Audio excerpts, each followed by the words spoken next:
பிதாவாகிய தேவனானவருக்கு துதியும் கனமும் மகிமையும் உண்டாவதாக. உங்கள் ஒவ்வொருவரையும் இந்த கர்த்தருடைய தொழுகையிலே காண்பதிலே மிகுந்த மகிழ்ச்சி அடைகிறேன். கர்த்தராகிய இயேசு கிறிஸ்துவினுடைய நாமத்தினாலே உங்களை ஒவ்வொருவரையும் மீண்டும் ஒரு கணம் வாழ்த்தி வரவேற்கிறேன். இன்றைய செய்தியினுடைய தலைப்பு ஆசீர்வாதமான கர்த்தருடைய கிருபை என்கிற தலைப்பின் கீழாக தேவனுடைய வார்த்தையை நாம் பார்ப்போம். ஆசீர்வாதமான கர்த்தருடைய கிருபை. நாம் நிர்மூலமாகாதிருப்பது கர்த்தருடைய கிருபையே, அவருடைய இரக்கங்களுக்கு முடிவில்லை. எத்தனையோ பேர் இந்த நாளை பார்த்திருக்கிறார்கள், எத்தனையோ பேர் இந்த நாளை பார்க்க முடியாமல் மண்ணுக்குள்ளாக மறைந்திருக்கிறார்கள். ஆனால் தேவன் இப்படிப்பட்ட ஒரு ஆசீர்வாதமான ஒரு கிருபையை தேவன் நமக்கு தந்திருக்கிறார். தேவன் கொடுத்திருக்கிற சில கிருபைகளை அசால்ட்டாக நினைக்காம, அதை ஏனோதானு நினைக்காம, இன்றைக்கி ஏன் நம்ம காலையில் உயிரோடு இருக்கிறோம், இன்றைக்கி நம்ம செய்ய வேண்டிய கடமைகள் என்ன, செய்ய வேண்டிய திட்டங்கள் என்ன, செயல்படுத்த வேண்டிய பிதாவாகிய தேவனுடைய நோக்கங்கள் என்ன என்பதை நாம் ஒவ்வொரு நாளும் உணர்ந்து அந்த நாளுக்காய் நம் நன்றிகளை செலுத்தி நம் தேவனுடைய சமூகத்தில் இன்னும் அதிக ஜாக்கிரதையாய் அவர் கொடுக்கக்கூடியதான அந்த கிருபைகளை நாம் ருசித்து பார்க்க வேண்டும். இப்படி வேதாகமத்தில் அவர் கொடுத்ததான கிருபைகளை சரியாக பயன்படுத்தி கொண்ட சில பரிசுத்தவான்களை குறித்து உங்களுக்கு நான் சொல்ல இருக்கிறேன். அவர் கொடுத்த அந்த கிருபைகள் ஆசீர்வாதமான கர்த்தருடைய கிருபை என்கிற தலைப்பின் கீழாகத்தான் நாம் தேவனுடைய வார்த்தையை நாம் பார்க்க போகிறோம். 2 சாமுவேல் புத்தகத்திற்கு நேராக நாம் யாவரும் நம்முடைய வேத வசனத்தை நாம் திருப்பிக் கொள்ளுவோம். 2 சாமுவேல் அதனுடைய 6வது அதிகாரம். 2 சாமுவேல் புத்தகம் 6ஆம் அதிகாரம். இங்கு ஒரு சம்பவம் ஒன்று நடைபெறுகிறது. ஒருத்தர் அடிக்கப்படுகிறார், ஒருத்தர் ஆசீர்வதிக்கப்படுகிறார். இந்த 2 சாமுவேல் 6ஆம் அதிகாரத்தில் 2 சாமுவேல் 5 அதிகாரங்கள் நாம் பார்க்கும் பொழுது தாவீது ராஜா அவர் மாறுகிறார், சவுல் மரித்து போகிறார். அந்த இடத்திலே தாவீது ராஜாவாக ஆகுகிறார். அவர் முதல் சீயோன் கோட்டையை போய் பிடிக்கிறார். சீயோன் கோட்டையில் யார் இருக்கிறது என்றால் சப்பானிகளும் குருடர்களும் இருக்கிறார்கள். அவருடைய அந்த வார்த்தையை நம்ம பார்க்கும் பொழுது அந்த சீயோன் தான் எருசலேம். எருசலேமில் தான் தேவனுடைய நாமத்தை மகிமைப்படுத்துகிற ஒரு இடமாக மாறினார். சீயோனை பிடிச்சாச்சு, இப்போ இடத்த பிடிச்சாச்சு. அடுத்தது நம்ம பார்க்கும் பொழுது தேவனுடைய உடன்படிக்கை பெட்டி எங்கே இருக்கிறது என்றால் பெலிஸ்தர் தேசத்தில் இருக்கிறது. கிபியாவிலே என்ன இருக்கிறது என்றால் தேவனுடைய பெட்டி மாட்டிக்கிட்டு இருக்கிறது. சவுல் வாழ்ந்த காலத்திலே கிட்டத்தட்ட 40 வருஷமாய் அரசாட்சி செய்கிறார். அந்த 40 வருஷமும் அந்நிய இடத்துல தான் இருக்கிறது. தேவனுடைய பிள்ளைகள் தொழுகை செய்ய வேண்டும், அவருடைய நாமத்தை மகிமைப்படுத்த வேண்டும் என்கிற ஒரு எண்ணம் அந்த ராஜாவுக்கு இல்லவே இல்லை. தாவீது ராஜாவாய் மாறின பிற்பாடு ஒரு சீயன் அவன் அந்த பிளான் இருதயத்திற்கு ஏற்றவர் அப்படின்றார். தேவனுடைய இருதயம் எப்படி இருக்கிறதோ அதே போல யாருடைய இருதயம் இருக்கிறது என்றால் தாவீதனுடைய இருதயம். உரியாவின் ஒரே ஒரு சங்கதியை தவிர தாம் பூமியில் வாழக்கூடிய நாளெல்லாம் கர்த்தருக்குடைய பார்வைக்கு செம்மையானதை செய்தார். நாம் ரொம்ப நீதிமானோ பெரிய பரிசுத்தமானோ அல்ல, நாமெல்லாம் பாவிகள். அந்த பாவத்தில் இருந்து எப்போ அந்த வசனத்தை கேட்டோமோ நாம் இப்போ கர்த்தருக்குள்ளாக திடமாய் நின்று கொண்டிருக்கிறோம். வசனத்தை ஒப்பிட்டு பார்க்குறோம், இனி வாழ்க்கை இப்படி வாழக்கூடாது, வாழ்க்கை நம்ம இப்படி தான் வாழணும், வாழ்க்கை இப்படி தான் வாழணும். நம்ம எங்கேயாவது கொஞ்சம் குணம் மாறிடுச்சுன்னா, செயல் மாறிடுச்சுன்னா அடுத்த நேரத்துக்கு நம்ம போய் ஜெபம் பண்ண முடியாது. கர்த்தருடைய கிருபை என்ன செய்யாது, நமக்கு கிடைக்காது. கிடைக்கக்கூடிய ஆசீர்வாதமான கிருபைகளை நாம் என்ன வேண்டுமென்றால் பெற்று அனுபவிக்க வேண்டும். அதை தாவீது ராஜா அழகாக அந்த பிளான், நம்ம இனி ராஜாவாக மாறினால் அந்த 40 வருஷமும் எவ்வளோ பிரச்சனை அவருக்கு, எவ்வளோ பிரச்சனை. குகையில் போய் மறைஞ்சிருக்கிறாரு, வனாந்தரத்தில் போகிறாரு, அந்நிய ராஜா கிட்ட போய் பைத்தியக்காரன் மாதிரி நடிக்கிறாரு. இவர் ஆட்சி செய்யும் பொழுது மகன் பிரச்சனை, மனைவிகள் பிரச்சனை, அந்நிய ஜனங்கள் பிரச்சனை, எத்தனை பிரச்சனை இருந்தாலும் முதல் இடம் கர்த்தருக்கு தான். எல்லாருக்கும் பிரச்சனை இருக்குது, எல்லாருக்கும் போராட்டம் இருக்குது, எல்லாருக்கும் கவலை இருக்குது, நெருக்கம் இருக்குது. ஆனால் கர்த்தருடைய விஷயத்தை எப்பவும் தவறி விடக்கூடாது. அந்த விஷயத்திலே தாவீது உறுதியாக இருந்தார். தாவீது அந்த சீயோன் கோட்டையை பிடித்து பெலிஸ்தர்களையும் முறியடித்து விட்டார். நீங்கள் 6ஆம் அதிகாரத்தை 5ஆம் அதிகாரம் அந்த கடைசி வசனத்தில் நீங்கள் பார்த்தீங்கன்னா, பெலிஸ்தரை போய் முறியடித்து இப்போ என்ன செய்ய வேண்டும், உடன்படிக்கை பெட்டியை கொண்டு வரணும். உடன்படிக்கை பெட்டி என்னத்திற்கு? இன்னைக்கு புதிய ஏற்பாடிலே உங்களோடும் என்னோடும் நம் அனைவரோடும் இயேசு கிறிஸ்து ஒப்பந்தம் செய்திருக்கிறார். என்ன ஒப்பந்தம் பண்ணியிருக்கிறாரு? ஒரு கம்பெனிக்கு போகிறீங்க, ஒப்பந்தம் பண்ணியிருக்கிறாங்க. லீவு இத்தனை நாள் தான், இந்த டைம் தான் வரணும், இந்த டைம் தான் போகணும், இல்லையா? வேலை செய்கிற இடமா இருந்தாலும் ஒரு குடும்பமாக இருந்தாலும் ஒப்பந்தம். இன்பத்திலும் துன்பத்திலும், சுகத்திலும் சுகவினத்திலும் நாங்கள் உங்கள் ஒருத்தருக்கு தான் கணவனாக இருப்பேன், நான் உங்கள் ஒருத்தருக்கு தான் மனைவியாக இருப்பேன்னு ஒப்பந்தம்லாம் நம்ம பண்ணிக்கிறத நம்ம பார்க்கணும். பூமிக்குரிய ஒப்பந்தம், கணவன் மனைவி, ஒரு குடும்பத்தினுடைய ஒப்பந்தம். இந்த உலகத்தில் பல ஒப்பந்தங்கள் இருக்கிறது. இந்த கட்டிடத்தை நமக்கு அழகாக கொடுத்துருக்குறாங்க பிரதர் எடி ஜோயல் பிரதர். இதுக்கு ஒரு வாடகைன்னு ஒரு ஒப்பந்தம் போட்டால் என்ன பண்ண முடியும், இல்லையா? அப்போ எவ்வளவு நம்ம ஆசீர்வாதமாக நம்ம இருக்கிறோம். பல இடங்களிலே கூடுகை, மரத்தடியில் கூடுறாங்க, குளத்தாங்கரங்கையில் கூடுறாங்க. சில வீடுகள் கூரையாக இருக்குது, சில வீடு ஓடாக இருக்குது, சில இடங்கள் வாடகை இடத்துல இருக்குது, சில இடத்துல கரண்ட்டே இல்லை. ஆனால் தேவன் எவ்வளோ பெரிய ஒரு ஆசீர்வாதமான கிருபையை கொடுத்திருக்கிறார். இந்த உடன்படிக்கை பெட்டி இப்போ எங்கே இருக்கிறது என்றால் பெலிஸ்தர்கள்கிட்ட மாட்டிக்கிட்டு இருக்குது. அந்த ஜனங்களுக்கு இப்போ எது தேவைன்னா, பாவத்தை இருந்து விடுதலை ஆகணும் தான் சொன்னார். சாமுவேல் கிட்ட சொன்னார், ஏலி கிட்ட சொன்னார், எப்போ எல்லாத்தையும் மாற்றிங்க, பாவம் இருக்குது, ரொம்ப பெருகி போயிருக்குது இஸ்ரவேலில், பாவத்தில் விடுதலையாங்க. ஜனங்க என்ன செய்யலை, பாவத்தை மாற்றலை, உடன்படிக்கை பெட்டியை கொண்டு போயிட்டாங்க. இப்போ எதிராளி வந்துட்டான், பெலிஸ்தன் வந்துட்டான். என்ன ஆகுனது என்றால், பெலிஸ்தன் வந்த பிற்பாடு இந்த ஜனங்க உடன்படிக்கை பெட்டியை முன்னாடி கொண்டு போயிட்டா என்ன பண்ணிடலாம், வெற்றி பெற்று விடலாம் அப்படின்னு நினச்சாங்க. வெற்றி பெற முடியுமா? வெற்றி பெற முடியாது, தோல்வி அடைந்தாங்க இஸ்ரவேல் ஜனங்கள். அப்போ ஏலி என்ன செஞ்சார், ஏலியினுடைய பிள்ளைகளும் இறந்து போனார்கள். ஏலியும் என்ன செஞ்சார், சேரில் உட்காந்தவர் அவரும் பின்னிட்டு என்ன செஞ்சார், விழுந்து செத்து போனார். தேவனுடைய பிள்ளைகள் நம்ம என்ன நினைக்கிறோம், பணத்தால் எல்லாமே சாதிச்சலாம் நினைக்கிறோம், இல்லையா?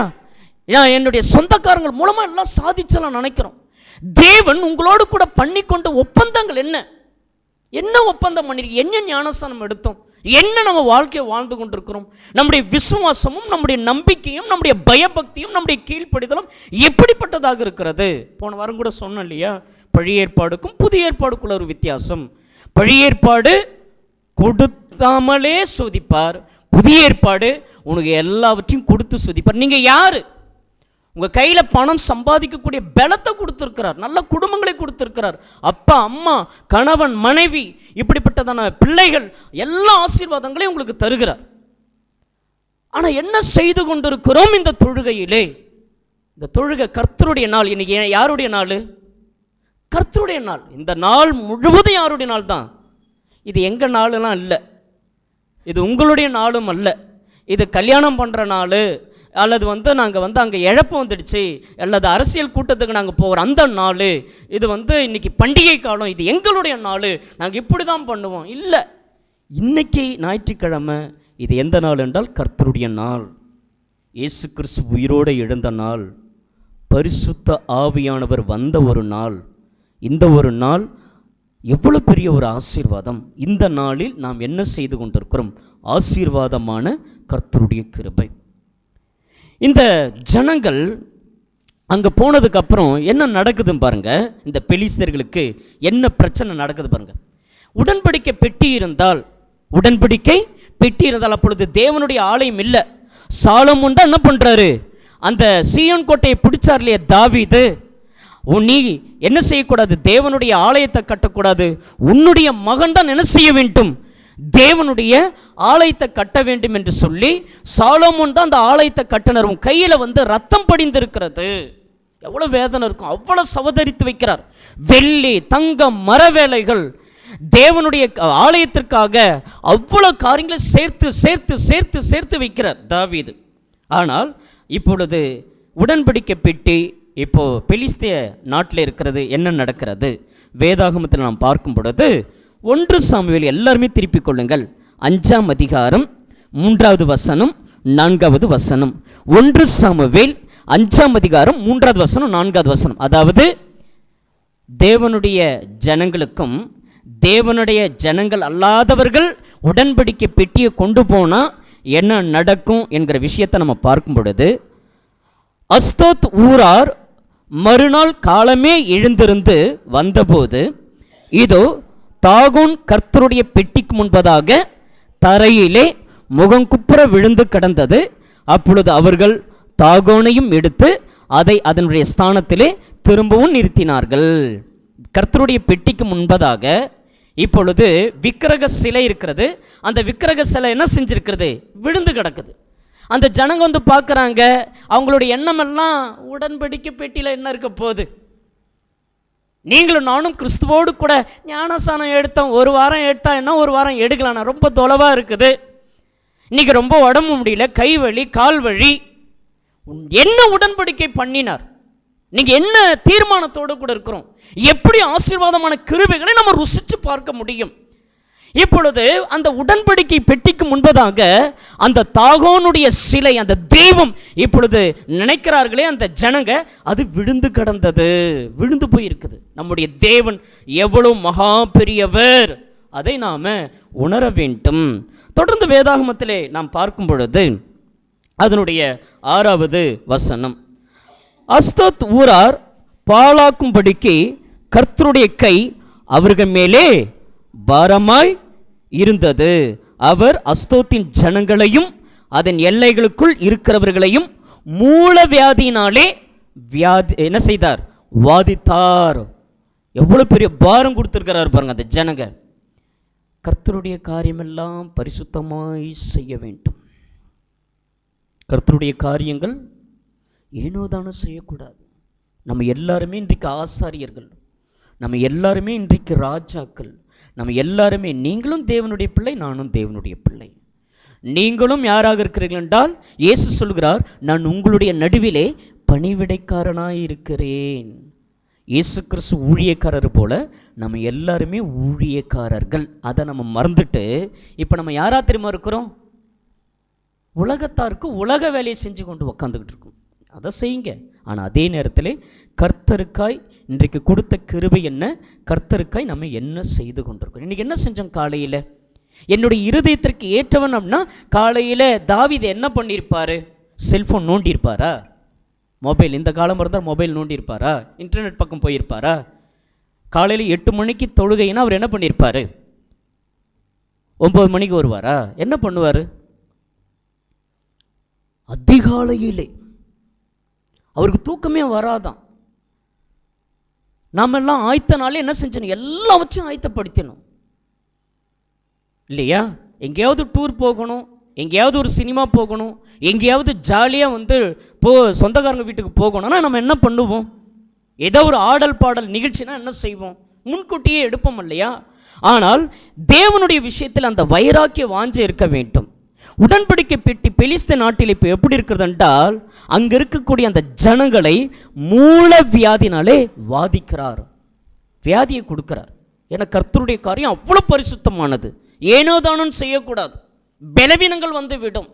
இந்த கர்த்தருடைய பந்தியை ஏனோதானோ வருஷத்துக்கு ஒரு முறை, அது எடுத்து 6 மாதம் ஆயிடுச்சு, அதை எடுத்து 3 மாதம் ஆயிடுச்சு, 2 மாதம் ஆயிடுச்சு, அது போன வாரம் தான் அப்படின்னா வேதம் சொல்லுகிறது, அநேகர் பலவீனரும் அநேகர் வியாதி உள்ளவர்களும் அநேகர் நித்திரையும் அடைந்திருக்கிறார்கள். ஃபர்ஸ்ட் பலவீனம் வரும், ரெண்டாவது வியாதி வரும், மூணாவது நித்திரையும் அடைந்திருக்கிறார்கள். அது சரீரம் மாத்திரமல்ல, ஆவிக்குரிய விஷயத்தில் பலவீனம். ஜெபமா பண்ணிக்கலாம், நாளைக்கு பண்ணிக்கலாம், அடுத்தது என்ன, அது வியாதியாகவே ஆகிடும். ஜெபம் பண்ணுறதுக்கே பிடிக்காது, பைபிள் படிக்கிறதுக்கே பிடிக்காது.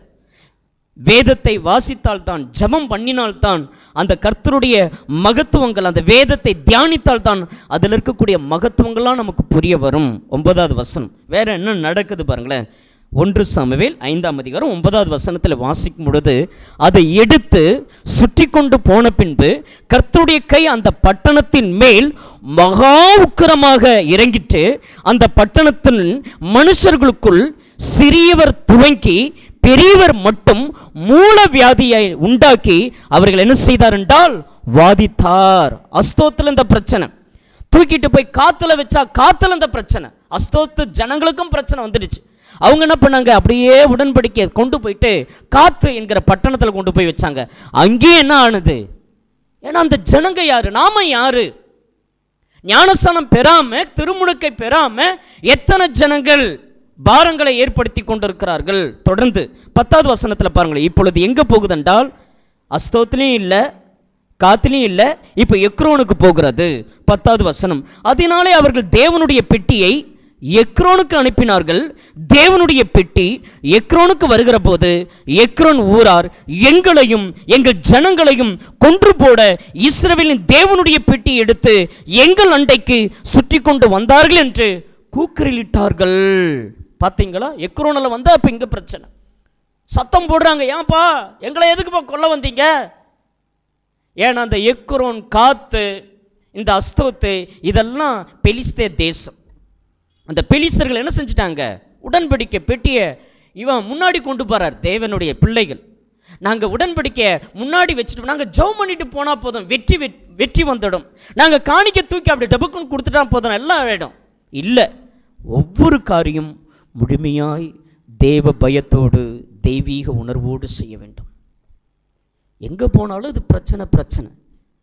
தொடர்ந்து 11:12 நாம் படிக்கும் பொழுது, அவர்கள் பெலிஸ்தரின் அதிபதிகள் எல்லாம் கூடி வரும்படி அழைத்து, இஸ்ரவேலின் தேவன் எங்களையும் எங்கள் ஜனங்களையும் கொன்று போடாதபடிக்கு அவருடைய பெட்டியை அதன் ஸ்தானத்திற்கே திரும்ப அனுப்பிவிடுங்கள் என்றார்கள். அந்த பட்டணம் எங்கும் சாவு எப்படி இருந்தது என்றால் மும்முரமாயிருந்தது. தேவனுடைய கை அங்கே மகா பயங்கரமாயிருந்தது. செத்து போகாதிருந்தவர்கள் மூல வியாதினாலே வாதிக்கப்பட்டதனாலே அந்த பட்டணத்தினுடைய கூக்குரல்கள் வான பரிந்தமும் என்ன செய்ததென்றால் எழும்பிற்று. ஆசீர்வாதமான கர்த்தருடைய கிருபை. இந்த ஒரு காரியம் செய்யணும்னா எப்படி ஜெபம் பண்ணணும், அந்த ஜெபத்தை முறையாக செய்யணும். ஒரு பாட்டு பாடுறதா எப்படி பாட்டு பாடணும். வசனம்லாம் நிறைய பேர் சொல்கிறாங்க, கட்சிக்காரெல்லாம் சொல்கிறாங்க, நிறைய பேர் அழகாக பாட்டெல்லாம் பாடுறாங்க இல்லையா? நம்ம பார்ப்போம், கிறிஸ்தவ பாட்டெல்லாம் நிறைய பேர் அருமையாக பாடுறாங்க. ஆனால் அவங்களுக்கு நமக்கு என்ன வித்தியாசம் இருக்கிறது? அப்போ அவர்கள் யார், நாம யார்? அப்போ இஸ்ரவேல் ஜனங்களுக்குன்னு ஒரு பிரமாணத்தை கொடுத்துருக்கிறார், இப்படி தான் இருக்கணும், இது இப்படி தான் செய்யணும், இது இப்படி தான் நடக்கணும், இந்த உடன்படிக்கை இதால தான் செய்யப்படணும். ஆனால் இப்பொழுது இந்த ஜனங்க பாவத்திலிருந்து மனம் திரும்பாம உடன்படிக்கை பெட்டியை கொண்டு போனதுனால தேவன் என்ன செய்தார் என்றால், இவங்களுக்கும் தண்டனை, அந்த உடன்படிக்கையை சரியா பராமரிக்காம, அதன் மீது ஒரு பயம் வராம, அதன் மீது ஒரு தெய்வீக உணர்வு வராம அவர்கள் என்ன செய்து விட்டார்கள் என்றால், இப்பொழுது பெலிஸ்தே நாட்டுக்கு கொண்டு போனால் அங்கே அவர்கள் என்ன செய்யணும், தேவனுடைய ஜனமாக இருக்கணும், தேவனுடைய பிள்ளைகளாக இருக்கணும். தேவனுடைய ஒப்பந்தத்திற்கு இதை என்ன செய்யணும், ஒரு லா கொடுத்துருக்கிறார், ஒரு சட்டத்திட்டம் கொடுத்துருக்கிறார், நியாயப்பிரமாணம் கொடுத்துருக்கிறார், இதை இப்படி தான் செய்யணும்னு ஆசாரியர்கள்கிட்ட கொடுத்துருக்கிறார். கீழ்ப்படியணும் இல்லையா? அந்த ஜனங்க இங்கே வந்தாச்சு, சிலை ஒரு நாள் கவிழ்ந்து கிடக்குது, 2வது நாள் உடைந்து இருக்கிறது, மூல வியாதி வந்துடுச்சு, சாவு பயங்கரமாக இருக்குது, கூக்குரல் சத்தம் பயங்கரமாக இருந்து கொண்டே இருக்கிறது. இப்படி எல்லாம் இருக்கும் பொழுது 1 சாமுவேல் 6ஆம் அதிகாரம் அதனுடைய 1-2 நாம் பார்க்கும் பொழுது, கர்த்தருடைய பெட்டி பெலிஸ்தரின் தேசத்தில் 7 மாதம் இருந்தது. எத்தனை மாதம் என்றால், கொண்டு போனாங்களே சண்டைக்கு 7 மாதம் அந்த பிரச்சனை, பயங்கர பிரச்சனை. 2வது வசனம், பின்பு பெலிஸ்தர் பூஜாரிகளையும் குறி சொல்லுகிறவர்களையும் அழைப்பித்து கர்த்தருடைய பெட்டியை பற்றி நாங்கள் என்ன செய்ய வேண்டும்? அவங்களுக்கு தெரிஞ்சதெல்லாம் யாரு? பூஜாரி. அவங்களுக்கெல்லாம் தெரிஞ்சது யாரு? இன்னைக்கு கிறிஸ்துவின் சபைக்கும் மாற்று சபைக்கும் வித்தியாசம் உண்டு. ரொம்ப ஜாக்கிரதையா இருக்க வேண்டும், ரொம்ப எச்சரிக்கையாக இருக்க வேண்டும். இந்த பெலிஸ்தர்கள் என்ன பண்ணிட்டாங்கன்னா, யாரை கொண்டு வந்தாங்கன்னா, லேவியர்களை கொண்டு வரல. அவங்க யாரை கொண்டு வராங்க? பூஜாரியை கொண்டு வராங்க. பூஜாரி மூலமாக ஏதாவது செய்ய முடியுமா? அவங்க பூஜாரிகிட்ட போய் விசாரிக்கிறாங்க. சாமியாருக்கு என்ன தெரியும்? பூஜாரிகளுக்கு என்ன செய்ய தெரியும்? ஐயர்மாருக்கு என்ன தெரியும்? இங்கே நாம் பார்க்கும் பொழுது பூஜாரிகளையும் குறி சொல்கிறவர்களையும், யாரு? குறி சொல்கிறவர்களையும் அழைப்பித்து கர்த்தருடைய பெட்டி நாங்கள் என்ன செய்ய வேண்டும்? குறி சொல்கிறவங்க இருக்கக்கூடாதுன்னு நியாயப்பிரமாண புஸ்தகம் போதிக்கிறது. இப்படி எல்லாம் பிரச்சனை நடந்து கொண்டிருக்கும் பொழுது 13-14 வசனத்தில் வாசிக்கும் பொழுது இப்போ எங்கே வந்துடுச்சுன்னா, யோசுவாவுடைய வயல்கிட்ட வந்துடுச்சு. கொண்டு வந்து அங்கே விட்டாச்சு. இல்லை, நம்ம ஏதாவது ஒரு பரிகாரம் பண்ணி இந்த கர்த்தருடைய பற்றி எங்கே வரக்கூடாது? நம்மக்கிட்ட வரக்கூடாது. இப்பொழுது 1 சாமுவேல் 6ஆம் அதிகாரம் அதனுடைய 19வது வாக்கியம். 1 சாமுவேல் 6வது அதிகாரம் 19வது வாக்கியத்தில் படிக்கும் பொழுது அங்கே என்ன நடைபெறுகிறது என்றால், பொன்னால் மன்னிக்கிங்க, ஆனாலும் பெத்ஷிமேசின் மனுஷர் கர்த்தருடைய பெட்டிக்குள் பார்த்தபடியினாலே கர்த்தர் ஜனங்களின் 50,070 பேரை என்ன செய்தார் என்றால் அடித்தார். அப்பொழுது கர்த்தர் ஜனங்களை பெரிய சங்காரமாக அடித்தது நிமித்தமாய் ஜனங்கள் என்ன செய்திருந்தார்கள் என்றால் துக்கித்து கொண்டிருந்தார்கள். 21வது வசனம், கீரியாத் யாரிமின் குடிகளுக்கு ஆட்களை அனுப்பி பெலிஸ்தர் கர்த்தருடைய பெட்டியை திரும்ப அனுப்பினார்கள். நீங்கள் வந்து அதை உங்களிடத்திற்கே எடுத்துக்கொண்டு போங்கள் என்று சொல்ல சொன்னார்கள். 1 சாமுவேல் 7:1 அப்படியே கீரியாத் யாரிமின் மனுஷர் வந்து கர்த்தருடைய பெட்டியை எடுத்து மேட்டின் மேலிருக்கிற அமினதாபின் வீட்டிலே கொண்டு வந்து வைத்து கர்த்தருடைய பெட்டியை காக்கும்படி அவன் குமாரனாகிய எலியேசரை பரிசுத்தப்படுத்தினார்கள். இப்போ எங்கே வந்துடுச்சு? ஆசாரியர்கள்கிட்டே வந்துடுச்சு. அபினதாப் அவனுடைய வீட்டுக்கு வந்துடுச்சு கர்த்தருடைய பெட்டி. இன்றைக்கு உடன்படிக்கையை நீங்களும் நானும் சரியாய் காத்து கொள்ள வேண்டும். வந்த இடத்துல இப்போது தாவீது ராஜாவுக்கு ஒரு ஆசை. அந்த பெட்டி ஒரு இடத்துல இருக்கிறதல்ல, அந்த ஒரு பெட்டி இப்போ எல்லா ஜனங்களுக்கும் நடுவில் இருக்க வேண்டும். தேவனுடைய திட்டம் அதுதான். நியாயப்பிரமாண புஸ்தகத்தை, அந்த வாஞ்ச, அந்த வேத வசனத்தின் மீது தாகம், இதெல்லாம் படித்து தியானித்து அந்த இடத்த அப்போ கர்த்தருடைய ஆலயத்தை அவன் கட்டணும்னு சீயோனை பிடிக்கிறாரு. சீயோனை பிடிச்சா பெலிஸ்தர்களை முறியடிக்கிறாரு. இப்பொழுது 2 சாமுவேல் 6ஆம் அதிகாரத்துக்கு நேராக நாம் இப்பொழுது கடந்து வருவோம். 6ஆம் அதிகாரம் 1 வசனம், பின்பு தாவீது இஸ்ரவேல் எல்லோர்களுக்குள்ளும் தெரிந்து கொள்ளப்பட்ட 30,000 பேரை கூட்டி கேருபீன்கள் நடுவே வாசமாயிருக்கிற சேனைகளுடைய கர்த்தருடைய நாமம் தொழுது கொள்ளப்படுகிற தேவனுடைய பெட்டியை பாலை யூதாவிலிருந்து கொண்டு வரும்படி அவனும் அவனோடு இருந்த அந்த ஸ்தலத்தாரும் எழுந்து போனார்கள்.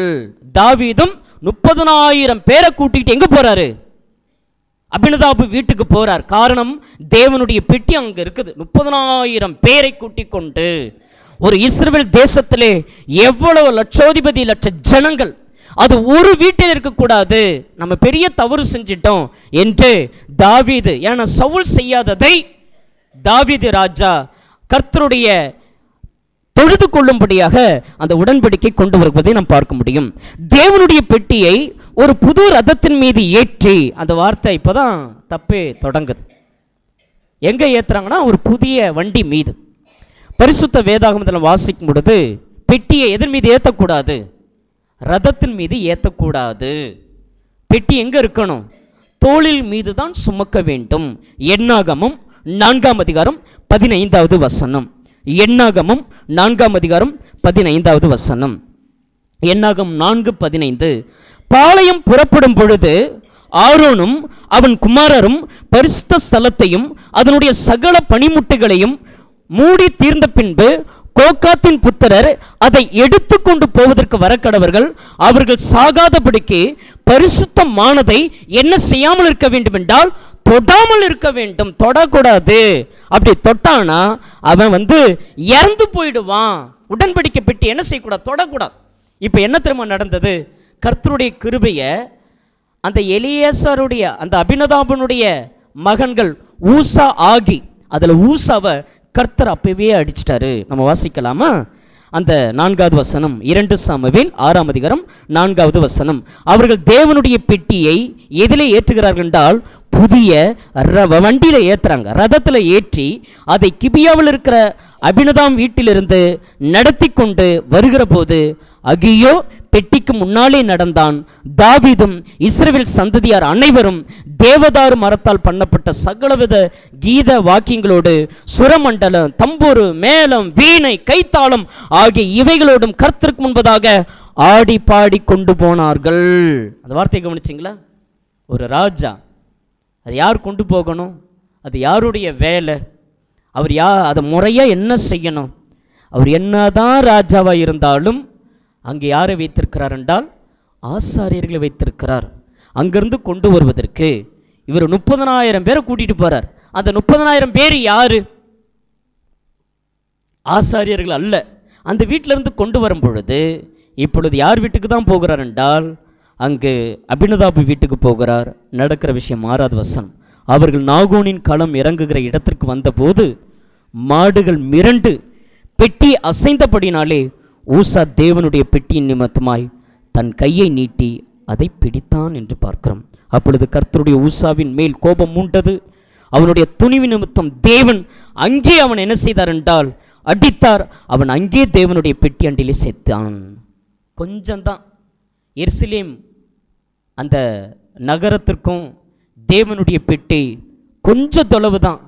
அங்கே கிட்ட வருவதற்குள்ள அவங்க அழகாக தோல் மேலே தூக்கிட்டு வந்திருந்தாங்கன்னா பிரச்சனை இல்லை. அந்த ஆசாரியர்களே ராஜா வந்த ஆசையில் கர்த்தருடைய பெட்டி இங்கேருந்து எப்படியாவது அவங்க போயிட்டுட்டோம்னா சில பேருக்கு பெருமை காட்டும்ல, அப்பா அவங்க பெரிய ஆளுங்க, இவங்க இவ்வளோ வசதியாக இருக்கிறாங்க அப்படின்னு இல்லையா, நாங்கள் போயிருக்கிற இதெல்லாம் பெரிய இடங்க இல்லை.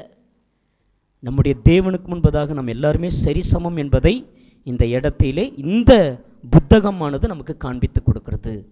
ராஜா அப்படியே சந்தோஷமாக ஆடி பாடி, நான் இவ்வளவு யுத்தம் வெற்றேன், நான் எல்லாவற்றையும் ஜெயிச்சிட்டேன், நான் உடன்படிக்கையும் கொண்டு வந்துடுறேன்னு கொண்டு வந்தா இப்பொழுது ஊசா என்ன பண்ணி விட்டார்? ஏன்னா எத்தனை மாதமாக இருக்குது? கிட்டத்தட்ட வருடக்கணக்காக பல வருடக்கணக்காக தேவனுடைய பெட்டி அபினதாப் வீட்டில் தான் இருக்கிறது. அந்த வீட்டார் என்ன செய்தார் என்றால் அந்த வீட்டில் தான் ஊசாவும் இருக்கிறார், ஆகியும் இருக்கிறார். ஆனால் இப்போ என்ன ஆயிடுச்சு? தூக்கிட்டு போகணும்னு சொன்னால் தூக்கிட்டு தான் போகணும், அது எவ்வளவு தொலைவாக இருந்தாலும். அன்னைக்கு ஜனங்கள் யுத்தத்துக்கு போகும் பொழுது வண்டியில் கொண்டு போகவில்லை, அவர்கள் நடந்து தான் கொண்டு போனாங்க. ஆசாரியர்கள் திரும்ப என்ன தான் செய்யணும்? ஏன்னா அதுக்குத்தான் வளையெல்லாம் கொடுத்துருக்கிறது, அதில் ஒரு கம்பி கொடுத்துருக்கிறது, அதை வச்சுட்டு தான் தூக்கிட்டு போகணும். 4 பேர் தூக்கணும், 4 ஆசாரிகள் தான் தூக்கணும். வசனம் என்ன சொல்லுதோ கூட்டவும் கூடாது, குறைக்கும் கூடாது. நான் வண்டியில தான் ஏத்துறேன்னா நடந்தது என்ன பிரச்சனை? ஊசாவுக்கு சரியான அடி விழுந்தது. அந்த பெட்டி அண்டையிலே அவன் மரித்து விட்டான். அவர் என்ன நினைச்சிருப்பார்? நம்ம என்ன தப்பு பண்ணோம்? ஒரு பெட்டியை தூக்குறதா இருந்தால் சில செய்ய வேண்டிய சடங்குகள் இருக்கிறது, பலி கொடுக்க வேண்டிய காரியங்கள் இருக்கிறது. ஏன் இவ்வளவு தண்டனை? அதை ராஜா சிந்தித்து பார்க்கவில்லை. ஏன்னா ராஜாவுக்கு தெரியாது. நீங்களும் நானும் தேவனுடைய வசனத்தை ஒப்பிட்டு பார்க்கணும். ஐயோ அங்கே போனால் அற்புதம் நடக்குது, ஐயா இங்கே போனால் அற்புதம் நடக்குது, அவங்க அந்த சபையில் உள்ளவங்க, ஐயா இவங்க இந்த சபையில் பெரிய ஆள், இவங்க பக்கத்திலே இருக்கிறாங்க, பக்கத்து தெருவிலே இருக்கிறாங்க. இல்லை, எதுவாக இருந்தாலும் தேவ வசனத்தின்படி இருக்க வேண்டும். கர்த்தருடைய பந்தயம் வாரம் வாரம் சொன்னால் அது வாரம் தான் எடுக்கணும், மாசத்துக்கு முறை எடுக்க கொடுக்கறது அல்ல. அது ரொம்ப ஜாக்கிரதையாக இருக்கணும். வசனம் என்ன சொல்லுது புதிய ஏற்பாடிலே, நம்ம அதில் விஷயத்தில் ரொம்ப எச்சரிக்கையாய் கவனமாய் நாம் கையாள வேண்டும். இப்பொழுது சரியான ஒரு அடி விழுகிறது. இப்பொழுது 8வது வசனம். அப்படியே கர்த்தர் ஊசாவை அடித்தது நிமித்தம் தாவீது விசனப்பட்டு அந்த ஸ்தலத்திற்கு இந்த நாள் மட்டும் வழங்கி வருகிற பேரஸ் ஊசா என்று பெயரிட்டான். தாவீது அன்றைய தினம் கர்த்தருக்கு பயந்து கர்த்தருடைய பெட்டி என்னிடத்தில் வருவது எப்படி என்று சொல்லி அதை தன்னிடத்தில் தாவீதின் நகரத்திற்கு கொண்டு வர மனதில்லாமல் கீத்தியனாகிய ஓபேத் ஏதோம் வீட்டிலே கொண்டு போய் வைத்தான். அவன் யார் என்றால் அவர் ஒரு ஆசாரியர். இப்போதான் அந்த ஆசீர்வாதமான கர்த்தருடைய கிருபையை நீங்கள் ருசித்து பார்த்தா, இந்த ஓபேத் ஏதோம் மூலமாய் 62 பிள்ளைங்க. ஓபேத் ஏதோமுக்கு 8 பிள்ளைங்க. அந்த 8 பிள்ளைகளையும் கர்த்தர் ஆசீர்வதிக்கிறார். அந்த 62 பிள்ளைகளையும் தேவன் சாலோமோன் கட்டின ஆலயத்திலே மேன்மையான ஆசீர்வாதத்தை அந்த 62 பேருக்கும் கிடைச்சது. நீங்களும் நானும் தேவனுடைய உடன்படிக்கையிலே சரியாக இருந்தால் அதில் நம்முடைய பிள்ளைகள் இருக்கணும். அம்மா நான் போகிறேன் இல்லையா, அப்பா நீங்களும் வரணும். அப்பா அம்மா வர்றது மட்டும் இல்லை, என் பிள்ளைகளும் இருக்கணும். உங்களுக்கு கொடுத்த எல்லாருமே இருக்கணும். அதுதான் ஆசீர்வாதமான கர்த்தருடைய கிருபை. ராஜா விட்டுட்டு போயிட்டார். ராஜாவுக்கு எப்படியாவது பெட்டியை கொண்டு வந்துடணும். இப்போ பெட்டி எங்கே இருக்கிறது என்றால், எப்படியாவது கொண்டு வந்துடலாம், டான்ஸ்லாம் ஆடி மியூசிக்லாம் போட்டு பண்ணி கொண்டு வந்துடலான்னு பார்த்தா வரல, அங்கே தான் நிற்குது. ஏன்? என்ன சொன்னார்? அந்த சொன்ன வார்த்தையின் பிரகாரமாக முழுமையாக கீழ்ப்படியணும்.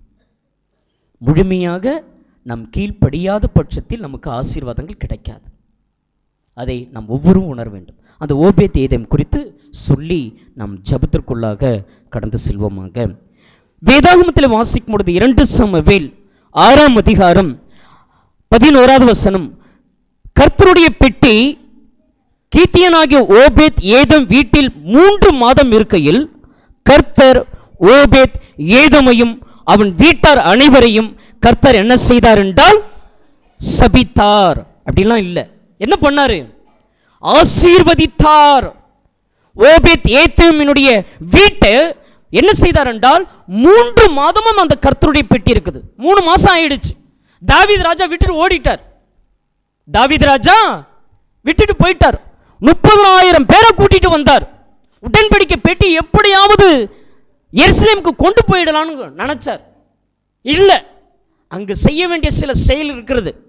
நீங்களும் நானும் சில காரியங்களை செஞ்சிடலாம், முடிச்சிடலாம், பண்ணிடலாம், என் பசங்களுக்கு இதை செஞ்சிடலாம். இல்லை, என்ன எந்த ஒரு காரியமாக இருந்தாலும் தேவ வசனத்தின்படி தேவன்கிட்ட இருந்து கேட்க வேண்டும். தேவனுடைய வசனத்தில் இருக்க வேண்டும். குடும்பமாக காலையில் எழுந்தால் மதியம் எப்பொழுதும் வேத வசனத்தை ஒப்பிட்டு பாருங்க. கொஞ்சம் நீங்கள் பெசங்கினீங்கன்னா பிரச்சனை ரொம்ப ஜாஸ்தி ஆகிடும். ஓபேத் ஏதோம் வீட்டில் கொஞ்சம் யோசிச்சு பாருங்க. இப்போதான் ஊசாவை அடித்தார், அது ஓபேத் ஏதோம் பார்த்துருப்பார்னா நிச்சயமாக பார்த்துருப்பார். ஏற்கனவே அந்த பெலிஸ்த நாட்டில் எத்தனை கூக்கரல்கள், எத்தனை பேர் செத்து போனாங்க, எத்தனை பேர் அழிந்து போனாங்க. இப்போ போதாவதுக்கு அந்த பெட்டி இப்போதானே ஒருத்தன் செத்து போனான். ஊசா அந்த பெட்டியினுடைய துணிகரமாய் தொட்டது நிமித்தமாய் இந்த ஓபேத் ஏதோம் எவ்வளவு பயந்து போயிருப்பார். அப்போ அந்த குடும்பத்தில் உள்ள பிள்ளைங்க யோசிக்கணும் இல்லையா? எங்கள் அப்பா போகிறார், எங்கள் அம்மா போகிறாங்க, பிள்ளைங்க மட்டும் போகுது. இப்படியா? இதோ உடன்படிக்கை, எது உடன்படிக்கை? அந்த பேழை உடன்படிக்கையிலே நோவா, மனைவி, 3 குமாரன், 3 மருமகள், 8 பேர் அந்த பேழையிலே காக்கப்பட்டார்கள். இன்றைக்கு நீங்களும் நானும் இந்த கிறிஸ்துவின் சபையாகிய உடன்படிக்கையில் இந்த பேழைக்குள் காக்கப்பட வேண்டும். இங்கே வந்தாதான் ஆசீர்வாதம். அவர் என்ன சொன்னார் அதை தவிர்த்துட்டு நம்ம வேற எங்கே போனாலும் அடி நமக்கு விழும். ஓபேத் ஏதோம் எவ்வளோ பயத்துக்குரியவர், அது எவ்வளோ பண்பா செய்கிறார். அப்போ அந்த நியாயப்பிரமாணத்தில் இப்படி தான் சொன்னது. இத்தனை நாளாக அவருடைய வீட்டில் இருக்க அங்கேருந்து கொண்டு வந்தால் தூக்கிட்டு போனால் தூக்கிட்டு தான் போகணும். இப்போ என்ன நடக்குதுன்னு பாருங்களேன். கீழே வேதாகமத்தில் 3 மாதம் அந்த வீட்டில் இருக்கிறது. அந்த வார்த்தையை நம்ம பார்க்கும் பொழுது கர்த்தர் ஓபேத் ஏதோமையும் அவன் வீட்டார் அனைவரையும் ஆசீர்வதித்தார். பிள்ளைங்களா இது சொன்னோம் இல்லையா, எனக்கு சாப்பாடு கிடைக்குது, பொண்ணு எப்படி இருக்குதோ, பையன் எப்படி இருக்குதோ, வீட்டுக்காரர் எப்படி இருக்கிறாரோ, சாப்பிட்டாங்களோ சாப்பிட்லையோ, நாங்கள் எல்லாருமே நல்லா இருக்கிறோம், பலவீனங்கள் இல்லை, பிரச்சனை இல்லை அப்படின்னு ஏதாவது சொல்ல முடியுதா? ஆனால் இதெல்லாம் உடன்படிக்கை நம்ம பிள்ளைகளுக்கு சொல்லிக் கொடுக்கணும். வரக்கூடிய தலைமுறைக்கு கிறிஸ்துவ சபையை நடத்துவதற்கு இன்றைக்கி தலைமுறைகள் எங்கே இருக்கிறோம்? எத்தனை சபையார், எத்தனை சகோதர சகோதரிகள் வளர்ந்துருக்கிறோம்? இந்த ஜப விண்ணப்பத்தில் அடிக்கடிக்கு வாசிக்கிறோம், ஊழியரோடு இணைந்து செயல்படுகிற எத்தனை பேர் செயல்பட்டு கொண்டு இருக்கிறோம்? என்ன பாட்டு பாடணும், என்ன ஜெபம் பண்ணணும், இந்த ஊழியத்தை எப்படி வலுப்படுத்தணும், இந்த குடும்பத்தை எவ்வளவு ஆசீர்வாதமாக கொண்டு போக வேண்டும், கொடுத்திருக்கிற ஆசீர்வாதமான கர்த்தருடைய கிருபையை நம்ம பல பேர் ருசி பார்ப்பது இல்லை. ஏன்னா இன்றைக்கி என்ன காலம் என்றால் கிருபையின் காலம். அவர் தண்டனை கொடுக்கறதே இல்லை. இயேசு கிறிஸ்து பிதாவினுடைய பக்கத்தில் உட்காந்து, அப்போ மன்னிச்சிடுங்க, எப்படியும் மனசு மாறிடுவாங்க. எப்படியும் இந்த வீட்டையா இன்றைக்கி வசனத்தை கேட்டு போயிருக்கிறார், அதை மனைவிக்கு சொல்லுவார், அந்த மனைவி அம்மா அந்த புருஷனுக்கு அதை சொல்லுவாங்க, அதை பிள்ளைகளுக்கு சொல்லுவாங்க. இந்த சபை ஒவ்வொரு நாளும் என்ன செய்யணும்?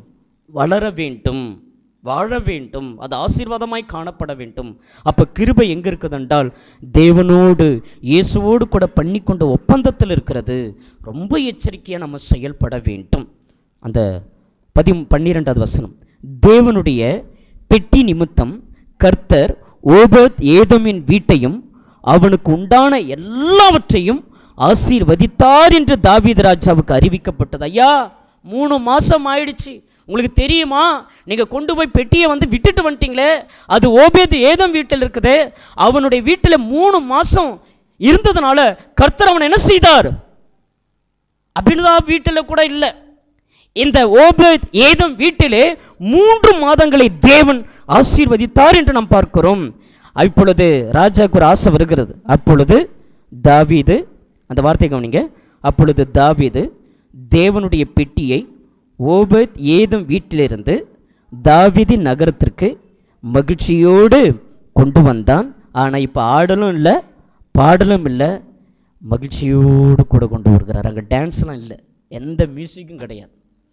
எப்படி கொண்டு வரார்னு கீழே படிக்கும் பொழுது, கர்த்தருடைய பெட்டியை சுமந்து போகிறவர்கள்.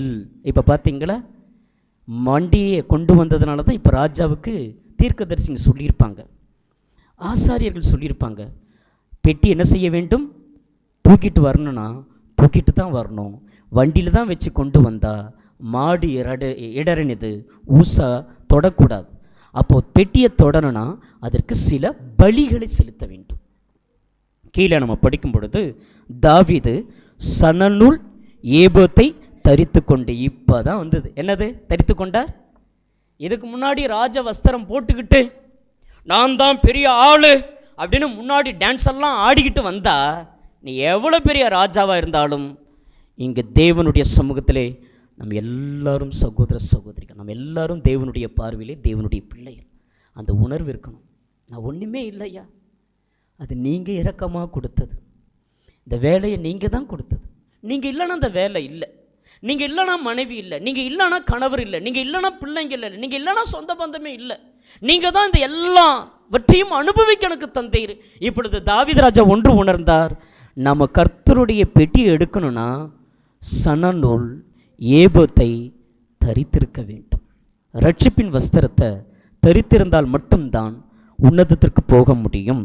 தொடர்ந்து வேதாகமத்தில் வாசிக்கும் பொழுது 15வது வசனத்தில், அப்படியே தாவீதும் இஸ்ரவேல் சந்ததியார் அனைவரும் கர்த்தருடைய பெட்டி கம்பீர சத்தத்தோடும் எக்கால தொனியோடும் கொண்டு வந்தார்கள். கர்த்தருடைய பெட்டி தாவீதின் நகரத்திற்குள் இப்பொழுது என்ன செய்ததென்றால் பிரவேசித்தது என்று நாம் பார்க்கிறோம். உள்ள வந்தாச்சு. எவ்வளவு பெரிய ஆசீர்வாதம், எவ்வளவு பெரிய தேவனுடைய திட்டம்.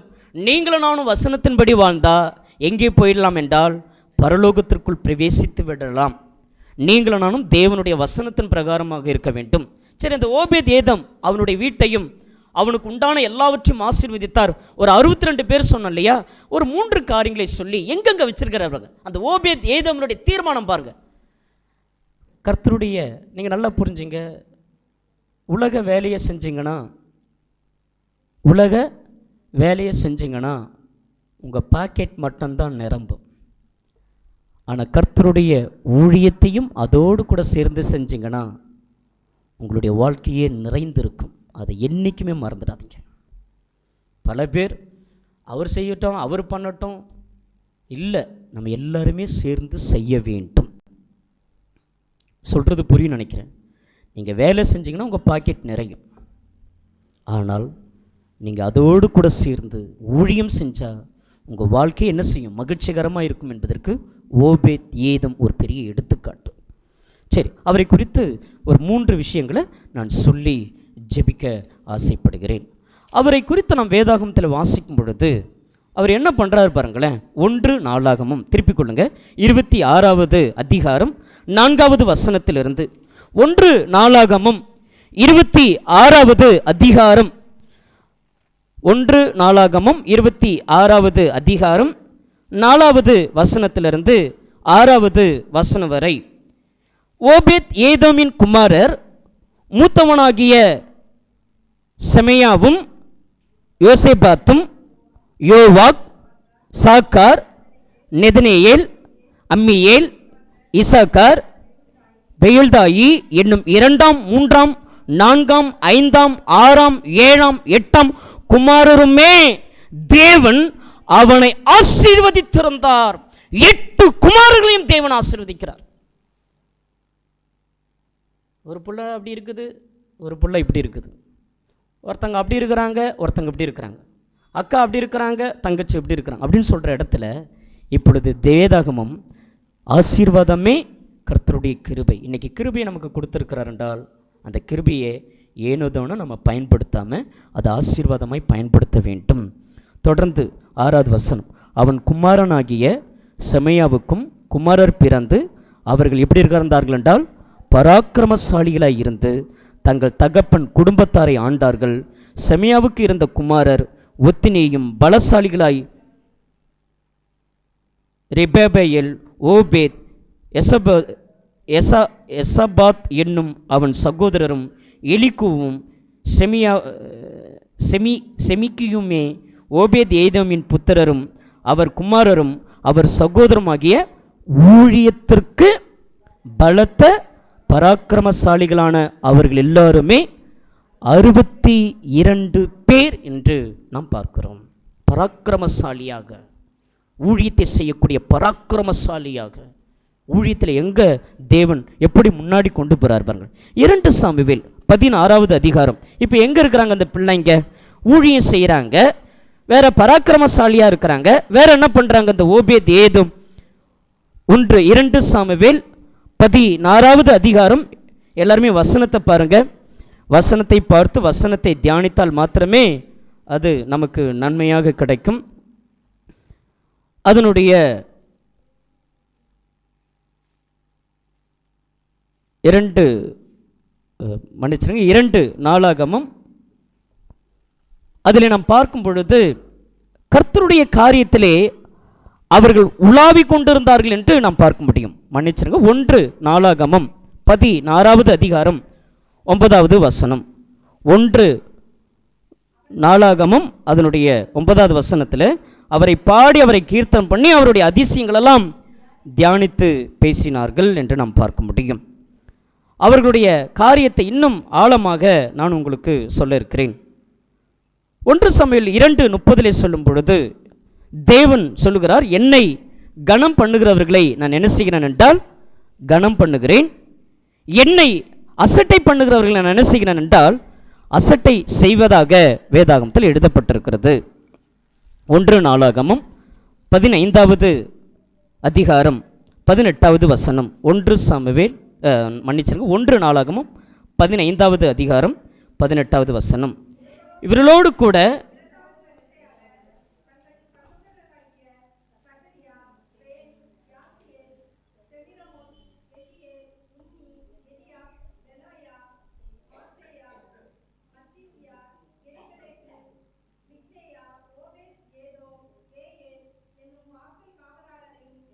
அவர்கள் யாராக இருந்தார்கள் என்றால் வாசல் காவலர்களாக இருந்தார். வாசல் நிற்க வச்சிட்டார். இயேசு சொன்னார் இல்லையா, நானே வாசல். அப்போ இவர்களை இந்த 62 பேர் வாசல் காக்கிறாங்க, ஊழியத்தில் இருக்கிறாங்க. கர்த்தருடைய கண்கள் அவர்களை எப்பொழுதும் நோக்கி கொண்டிருக்கிறது. 1 நாளாகமம் 26வது அதிகாரம் அதனுடைய 4வது வசனத்தில் ஓபேத் ஏதோமின் குமாரர் மூத்தவனாகிய செமையா என்று வேதாகமத்தில் இவ்விதமாய் நாம் பார்க்க முடியும். 12வது வசனத்தில் வாசிக்கும் பொழுது கர்த்தருடைய ஆலயத்திலே அவர்கள் வாசல் காக்கக்கூடிய சேவிக்கிற வகுப்புகளாக தாவீது இதெல்லாம் உயிரோடு இருக்கும்போதே பிரித்து பிரித்து பிரித்து கொடுத்து விட்டார். இன்றைக்கு தேவனுடைய ஜனமாய், தேவனுடைய பிள்ளைகளாய் ஓபேத் ஏதோம் வீட்டை போல அவனுக்கு உண்டான எல்லாவற்றையும் தேவன் ஆசீர்வதித்தது போல நீங்களும் நானும் இந்த கடைசி காலத்தில் தொடர்ந்து கர்த்தருடைய காரியத்திலே, சத்தியத்திலே நாம் இருப்போம் என்றால் நிச்சயமாகவே தேவன் அந்த உடன்படிக்கைத்தினுடைய முக்கியத்துவத்தை உணர்ந்தால் நிச்சயமாகவே நீங்களும் நானும் ஆசீர்வாதமாய் காணப்படுவோம் என்பது சந்தேகமில்லை. உடன்படிக்கை பெட்டியை எவ்வளவு அஜாக்கிரதை தொட்டதனாலே ஊசா அந்த ஆசீர்வாதமான கர்த்தருடைய கிருபையை ருசி பார்க்காம அந்த நடுவழியிலே அடித்தார். ஆனால் ஓபேத் ஏதோம் அப்படி அல்ல. அந்த குடும்பமே முழுவதுமாக பிற்காலங்களிலே அவ்வளவு ஒரு பெரிய ஆசீர்வாதமாக தேவன் வைத்திருந்தார். அதே போல் இன்றைக்கு நீங்களும் நானும் எதற்காக இங்கே வந்திருக்கிறோம், எந்த நோக்கத்திற்காக வந்திருக்கிறோம் என்பதை நாம் உணர வேண்டும் என்றால் கர்த்தருடைய வசனங்கள் நம்முடைய வாழ்க்கையிலே செயல்பட வேண்டும். அந்த ஓபேத் ஏதோம் 62 பிள்ளைகளுக்கும் எவ்வளோ பெரிய பாக்கியம் கிடைத்திருந்தது. நம்முடைய பிள்ளைகள் பிரபுக்களாக, நம்முடைய பிள்ளைகள் ஆசீர்வாதமாக, நம்முடைய பிள்ளைகள் ஊழியத்திலும் இருந்து ஊழியங்களை செய்யக்கூடிய ஒரு ஜனமாக, அப்படிப்பட்ட ஒரு பிள்ளைகளாய் நாம் இந்த கடைசி காலத்தில் தொடர்ந்து நாம் காணப்படுவோமாக. இதை ஏனோ தேனோ அப்பப்போ வந்தோம் அப்பப்போ போகிறோம் என்கிற ஒரு அட்டனன்ஸ் போடுறதல்ல. ரொம்ப அதிஜாக்கிரதையாய் உடன்படிக்கையை நாம் காத்து கொள்ள வேண்டும். இந்த உடன்படிக்கைத்தினுடைய முக்கியத்துவத்தை உணர வேண்டும். அன்றைக்கு உடன்படிக்கை முக்கியத்துவத்தை உணராததுனால ஏலியினுடைய காலத்தில் உடன்படிக்கை பெட்டி போனது, அடிக்கப்பட்டார்கள், எத்தனையோ பேர் இறந்து போனார்கள். இன்றைக்கு உடன்படிக்கை இயேசுவோடு கூட பண்ணியிருக்கிறோம், தேவனோடு கூட ஒப்பந்தம் பண்ணியிருக்கிறோம். அதை நம்முடைய பிள்ளைகளுக்கு சொல்லிக் கொடுப்போம், தலைமுறைகளுக்கு சொல்லிக் கொடுப்போம். கொடுத்திருக்கிற ஒவ்வொரு நாளும் இந்த ஆசீர்வாதமான கிருபையை ருசித்து ருசித்து நாம் பார்ப்போம். தேவன் நம் ஒவ்வொருவரையும் ஆசீர்வதித்து நடத்துவாராக. நாம் யாரும் எழுந்து நின்று ஜபத்திலே நாம் தெரிவிப்போமாக. அதற்கு முந்தினதாக ஒரு பாடல் ஒன்று பாடுவோம். 440 பாடல். பாடலை பாடி நாம் முன்வைப்போம். கர்த்தரின் கை கொடுவதில்லை, கர்த்தரின் நோக்கம் மாறிடாதே, சுத்தர்களாய் மாறினதை சுதன் அருள் புரிந்ததாலே என்ற பாடலை நாம் பாடுவோம்.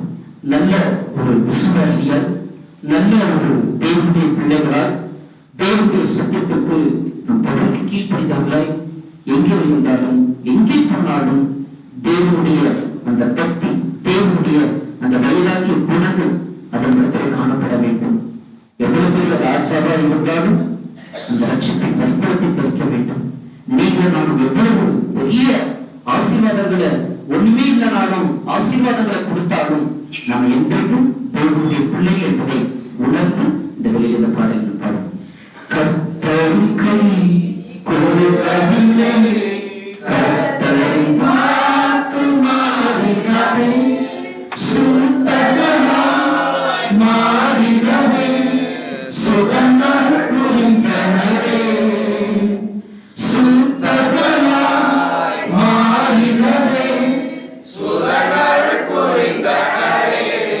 விசுவாசியே நீ பதறாதே, விசுவாசியே நீ கலங்காதே, விசுவாசியே நீ பதறாதே, விசுவாசியே நீ கலங்காதே, விசுவாசத்தால் ஏதிமான் ஏங்கும் நேர்ந்த பிழைப்பான், விசுவாசத்தால் ஏதிமான் ஏங்கும் நேர்ந்த பிழைப்பான்.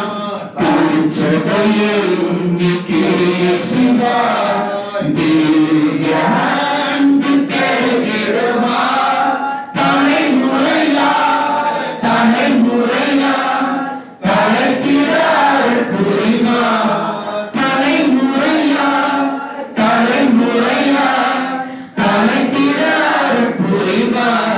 விசுவாசியே நீ பதறாதே, விசுவாசியே நீ கலங்காதே, விசுவாசியே நீ பதறாதே, விசுவாசியே நீ கலங்காதே, விசுவாசத்தால் நீதிமான்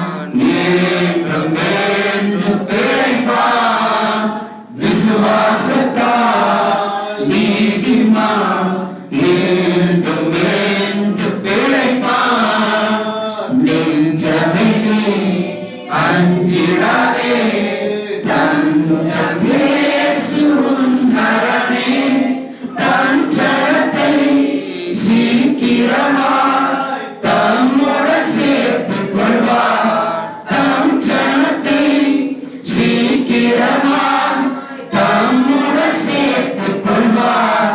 விசுவாசியே நீ பதறாதே, விசுவாசியே நீ கலங்காதே, விசுவாசியே நீ பதறாதே, விசுவாசியே நீ கலங்காதே. விசுவாசத்தால் நீதிமான்